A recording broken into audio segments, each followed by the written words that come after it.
Salam alaikum wa rahmatullahi ta'ala wa barakatuh. Dans cette vidéo, Inch'Allah, on va voir le troisième type de boucle, tant que. Pour cela, je vais introduire l'exemple suivant. Donc, saisir un nombre entier x strictement positif, يعني نقراو عدد صحيح موجب تماما. Ensuite, je veux déterminer combien de fois il est divisible par 2. بعد ذلك أريد تحديد كم من مرة ذلك العدد x يقبل القسمة على 2. Là, vous avez un exemple, 8. 8, il est divisible 3 fois par 2. العدد 8 يقبل القسمة على 3 مرات. D'accord? Et donc, en lisant l'énoncé, je vois qu'il y a deux parties ou alors deux sous-questions. La première sous-question, on demande de saisir un nombre entier strictement positif. Et la deuxième partie, de déterminer combien de fois il est divisible par 2. Alors, je commence par la première sous-question. Alors, saisir un nombre entier strictement positif, c'est-à-dire vous allez le lire. Et comme ce nombre x est soumis à une certaine condition qui doit être strictement supérieure à 0, alors je dois le contrôler. Et comme vous avez vu dans la vidéo passée, avec la boucle répétée jusqu'à, donc j'utilise cette boucle généralement pour contrôler une donnée de l'utilisateur. C'est le cas ici. Donc je vais lire la valeur de x tout en la contrôlant avec la boucle répétée jusqu'à. Et je vais écrire répéter, écrire donner un nombre entier strictement positif, lire x jusqu'à que x soit supérieur strictement à 0. Donc la boucle hadi va me garantir d'avoir une valeur x strictement positive. Je passe maintenant à la deuxième partie, dans laquelle je veux déterminer combien de fois le nombre x est divisible par 2. يعني كم من مرة العدد x يقبل القسمة على 2. D'accord? صح. Maintenant, qu'est-ce que ça veut dire x est divisible par 2? Durant les cours passés, normalement, vous avez vu que x est divisible par 2, ça veut dire يقبل القسمة على 2 lorsqu'il est pair ou alors il est multiple de 2. يعني يكون زوجي أو مضاعف للعدد 2. Et on avait vu déjà la condition qui correspond à ce cas. On dit que x est pair ou x est multiple de 2 ou alors x est divisible par 2 lorsque je divise x par 2 et je trouve un reste égal à 0. Et la condition qui correspond à ce cas, c'est lorsque x mod 2 égale 0. Alors rappelez-vous très bien de cette condition parce qu'on va l'utiliser prochainement. Donc x mod 2 égale à 0, ça veut dire que x est divisible par 2. Maintenant, essayons de trouver l'idée générale de la solution. Et je prends pour cela un exemple du nombre 16. Alors, vous avez le nombre 16 et je cherche combien de fois il est divisible par 2. يعني كم مرة يقبل قسمة على 2. D'accord? Alors, je prends le nombre 16 et j'essaie de poser une petite question. Alors, est-ce que le nombre 16 est divisible par 2? La réponse est oui. Alors, je peux dire que le nombre 16 est divisible par 2 pour la première fois. Et je mentionne 1. Je mentionne 1 pour dire qu'il est divisible par 2 pour la première fois. يعني يقبل القسمة على 2 للمرة الأولى. Maintenant, باش نعرف pour savoir est-ce que يقبل القسمة على 2 لمرة أخرى، هنا لازم ناخذ العدد 16 ونقسمه على 2 ونشوف الحاصل القسمة هل يا ترى يقبل كذلك القسمة على 2 للمرة الثانية. Donc pour savoir est-ce que le nombre 16 est divisible par 2 pour la deuxième fois, je dois tout d'abord calculer le quotient de la division de 16 par 2, d'accord? J'obtiens un 8. Et je continue la prochaine étape avec la valeur 8. Et là, je pose une autre question, ou alors c'est la même question. Est-ce que maintenant le nombre 8 est divisible par 2? Est-ce que la réponse est oui. Et donc le nombre 8 accepte la division par 2. Et c'est la deuxième fois que le nombre 16 est divisible par 2. يعني قدرت نقسم 16 على 2 لمرتين متتاليتين. Alors, je calcule encore le quotient de la division, ça me donne 4. Et je passe à la prochaine phase. Alors maintenant, je veux savoir, est-ce que le nombre 4 est divisible par 2? La réponse est oui. Donc, j'ai pu diviser 3 fois le nombre 16 par 2. Alors, je calcule de nouveau la valeur du quotient, ça donne 2. Et je passe à la prochaine phase. Est-ce que 2 accepte la division par 2? La réponse est oui. Et donc, c'est la quatrième fois que j'ai pu diviser par 2. Je calcule de nouveau le quotient, ça donne 1. Et comme vous le savez tous, le nombre 1 n'est pas divisible par 2. Et donc, j'arrête. Et je dis que le nombre 16 accepte la division par 2 4 fois. D'accord? 4 fois. Je donne un autre exemple, le nombre 12. Alors, de la même manière, 12 accepte la division par 2 pour la première fois. Je calcule le quotient, ça donne 6. Et 6 accepte aussi la division par 2. Donc, c'est la deuxième fois que je peux encore diviser par 2. Et j'obtiens le quotient égal à 3. L'étape suivante, vous avez 3 et bien sûr, il n'accepte pas la division par 2.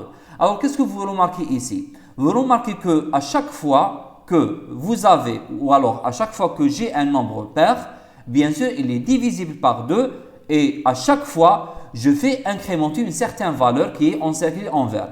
Donc, je dis qu'il accepte la division pour la première fois, deuxième fois, troisième fois, quatrième fois, ainsi de suite.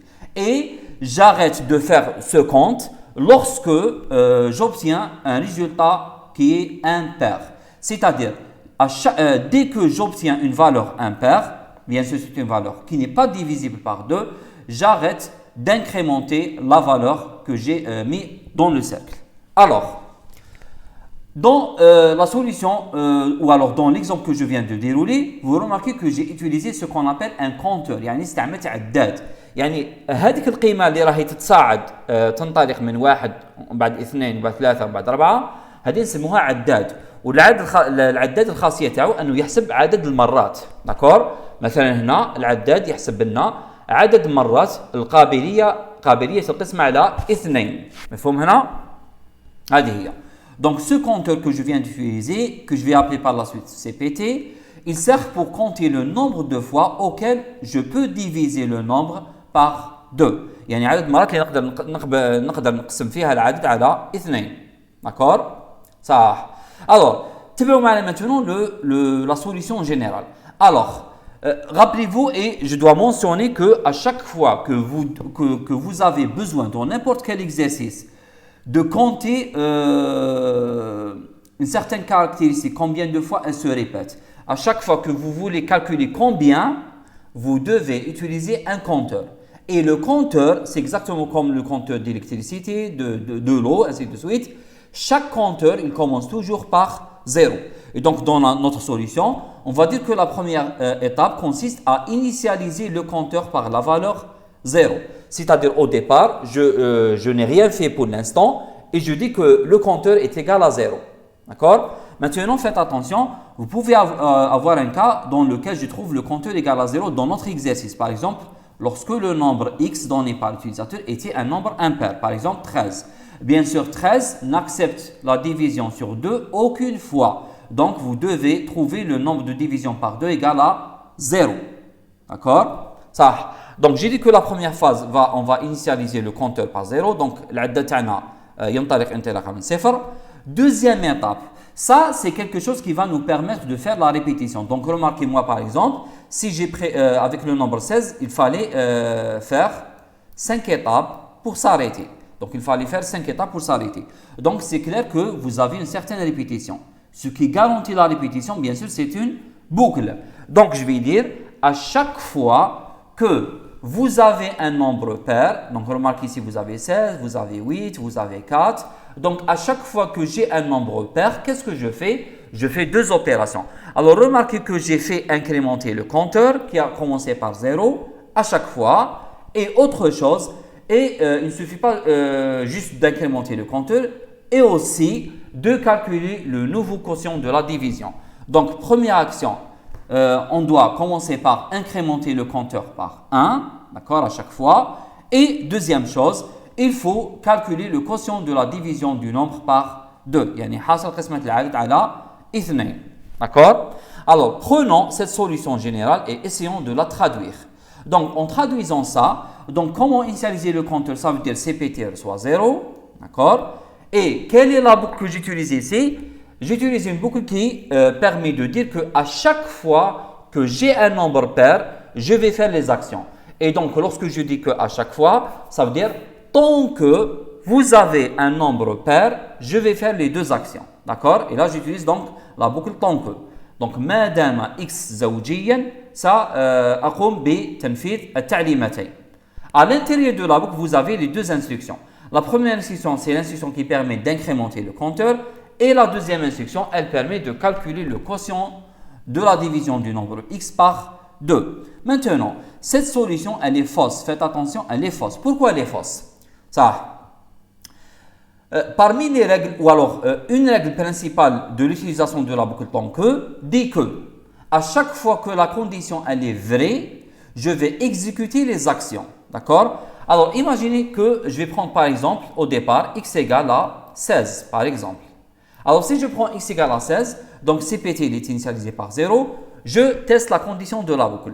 Est-ce que x moins 2 égale à 0, c'est-à-dire est-ce que 16 moins 2 égale à 0? La réponse est oui. Donc, la condition elle est vraie. Donc, j'incrémente le compteur et je calcule y qui n'est rien d'autre que 16 div 2 et ça donne y égale à 8. Alors, si je reviens à la boucle, faites attention, remarquez que x n'a pas encore changé, c'est toujours 16. Et donc, comme x n'a pas encore changé, donc toujours 16 moins 2 est toujours égal à 0. J'entre encore dans la boucle et j'incrémente encore le compteur de 1. Et je calcule de nouveau la valeur de y. Mais comme x n'a pas changé, c'est toujours 16. Donc y aussi ne change pas, ça donne toujours 8. Je reviens à la condition de la boucle une autre fois. Et là, je teste encore. Vous trouvez que x n'a pas encore changé. Et donc la condition, elle est toujours vérifiée. Et donc, cette solution, elle est fausse. Pourquoi elle est fausse? Parce que cette condition, elle reste toujours vérifiée. Elle reste toujours vraie. Et par conséquent, on obtient ce qu'on appelle une boucle infinie. C'est une boucle dans laquelle, lorsque j'entre à la boucle, je ne peux pas sortir du tout. Donc, je vais toujours rester dans la boucle et vous allez avoir à chaque fois le compteur qui va s'incrémenter de 1 jusqu'à l'infini et à chaque fois y il est fixe et à chaque fois x ne change pas et à chaque fois la condition elle est vraie. Donc, on ne sort jamais de cette boucle et j'obtiens une boucle infinie. يعني حلقة تكرار لا متناهية يعني حيكون لنا التكرار غير منتهي بما أن الشرط يبقى دائما صحيح. Alors, pour corriger cette solution, il faut permettre à un moment donné d'avoir x impair. Et donc, comment avoir x impair? C'est en permettant de à chaque fois écraser l'ancienne valeur de x par le quotient de la division de x par 2. Donc, pour corriger cette solution, il suffit ici de travailler qu'avec la variable x. Et donc, ça sera CPT initialisé par 0. Tant que x moins 2 égale à 0, يعني ما دام عندنا x تاعنا زوجي faire, j'incrémente le compteur de 1 et je calcule x div 2 et le résultat, je vais le mettre dans x. Alors, de cette manière, je vais écraser l'ancienne valeur de x par la moitié de x. مفهوم هنايا؟ Ça. Alors, tout à l'heure, je vais donner le déroulement. Mais avant de faire ça, je tiens à donner une petite remarque ici. Alors, supposons que je veux maintenant ne pas changer la valeur de x. Je veux garder la première valeur entrée par l'utilisateur. Alors, comment faire ça? Il suffit de copier la valeur de x dans une autre variable et de travailler avec l'autre variable. Dans le cas ici, je travaille avec y. Donc, remarquez ici que j'ai ajouté une petite condition ici. Y reçoit x. Et remarquez que dans la boucle TI, je travaille uniquement avec la variable y. Et je vais dire, tant que y moins 2 égale à 0, faire CPT reçoit CPT plus 1 et y à chaque fois reçoit y div 2. Alors, de cette manière, c'est y qui va être à chaque fois divisé par 2 et x reste inchangeable. Yani x la yataghayyar. D'accord? Donc, ça, c'est une autre solution pour garder la valeur de x, donc pour préserver la valeur de x et j'obtiens le même résultat. Maintenant, juste après ça, normalement, vous devez afficher le résultat, c'est-à-dire la valeur du compteur. D'accord? Allez. Alors, côté syntaxe, je donne la syntaxe de la boucle tant que. Vous avez tant que, et à l'intérieur, entre deux parenthèses, vous avez une condition de répétition. Yani shart al-tikrar. Faire, et à l'intérieur, vous avez les actions. Donc, voici la traduction en arabe. Madame shart al-tikrar muhaqqaqan ou sahihan. فعل التعليمات وانتهى. إذن عندنا تعليمات سيعاد تنفيذها في كل مرة يكون فيها شرط التكرار محققا أي صحيحا وبمجرد يكون لدينا شرط التكرار خاطئا سنتوقف عن التكرار ونخرج من الحلقة. مفهوم؟ Alors, la condition de répétition ici, c'est une expression booléenne qui désigne le cas de répétition des actions. يعني الشرط الذي من خلاله يعاد تكرير التعليمات. Alors, fonctionnement. Je présente ici l'organigramme de la boucle tant que. Alors, faites attention, c'est l'inverse de l'organigramme de la boucle répétée jusqu'à. Donc, je rappelle que la boucle répétée jusqu'à, vous avez l'action tout d'abord, ensuite vous avez la condition, de cette manière. D'accord? Et donc, au départ, vous allez exécuter les actions. Donc ici, vous avez les actions. D'accord? Et là, vous avez la condition. Mais faites attention, lorsqu'il s'agit de la boucle répétée jusqu'à, ça sera la condition d'arrêt et non pas la condition de répétition.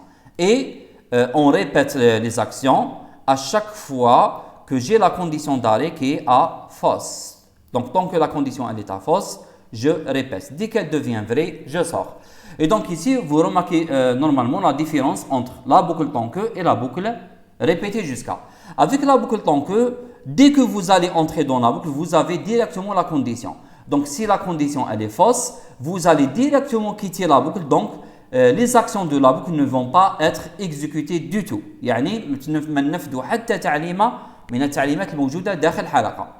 Maintenant, si la condition elle était vraie, là j'exécute les actions et dès que je termine, je reviens au départ et je teste encore la condition. Si elle est toujours vraie, j'exécute les actions et je reviens à la condition. Et à chaque fois que la condition elle est vraie, j'exécute les actions et je reviens et je teste la condition. Dès que la condition devient fausse, je sors. Maintenant, si je veux comparer entre la boucle répétée jusqu'à et la boucle tant que, première différence, c'est que dans la boucle répétée jusqu'à, vous avez les actions qui viennent au début, ensuite la condition. Par contre, avec la boucle tant que, je commence par les conditions, ensuite l'action. Et cette différence me permet de dire que avec la boucle répétée jusqu'à l'action, elle est exécutée au moins une fois parce que la condition vient avant la condition.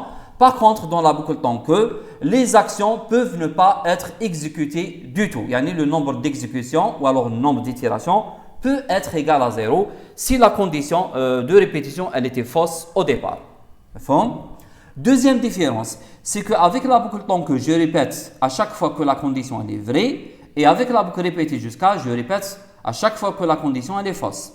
Troisième différence, c'est qu'avec la boucle tant que, j'utilise la condition de répétition, yani qui reflète le cas de répétition. Par contre, avec la boucle répétée jusqu'à, j'utilise la condition qui correspond au cas d'arrêt. Alors, quelques remarques. Exactement comme la boucle répétée jusqu'à, le nombre, avec la boucle tant que, le nombre de répétitions est inconnu. Parce qu'il dépend d'une certaine condition. On peut répéter les actions une fois, 5 fois, 1 million de fois, pendant une semaine, une année. On ne quitte la boucle que lorsque la condition est fausse. يعني ما نخرجوش من الحلقة إلا بمجرد كون الشرط يكون خاطئا. Deuxième remarque, c'est que les actions de la boucle peuvent ne pas être exécutées du tout. يعني les actions sont exécutées au moins 0 fois. Contrairement à la boucle répétée jusqu'à, où les actions sont exécutées au moins une fois. D'accord? Et là, vous avez la conclusion générale qui répond à la question, dans un exercice, quelle est la boucle à utiliser? Alors, c'est très simple. Vous avez vu 3 boucles. Alors, la première condition que je dois me poser lorsque je vois un problème, c'est que est-ce que je suis dans un cas où j'ai un contrôle sur une donnée? Est-ce que je dois lire une valeur qui est soumise à une certaine condition? Donc, إذا كان حبينا نقراو قيمة والقيمة هذيك تتضمن شرط ما، إذن vous êtes dans le cas dans lequel vous devez utiliser la boucle répétée jusqu'à. C'est la meilleure boucle. Maintenant, si vous n'êtes pas dans ce cas, ce n'est pas un contrôle d'une donnée que je veux faire. Maintenant, vous posez une deuxième question. Est-ce que je connais le nombre d'itérations, c'est-à-dire le nombre de répétitions, ou alors la valeur initiale et la valeur finale? Alors, si vous avez l'une des deux, donc la meilleure boucle, c'est la boucle pour. Et dans le reste des cas, vous allez utiliser la boucle tant que. Alors, faites attention, je n'ai pas donné le cas dans lequel j'utilise tant que, mais j'ai donné le cas dans lequel j'utilise répéter jusqu'à et le cas dans lequel j'utilise la boucle pour. Donc, si vous n'êtes pas dans les cas des deux boucles que j'ai citées, donc il ne reste que la boucle tant que qui va vous aider. Alors, avec ça, je termine. J'espère que c'était clair. On se voit, Inch'Allah, dans la prochaine vidéo. Salam alaikum.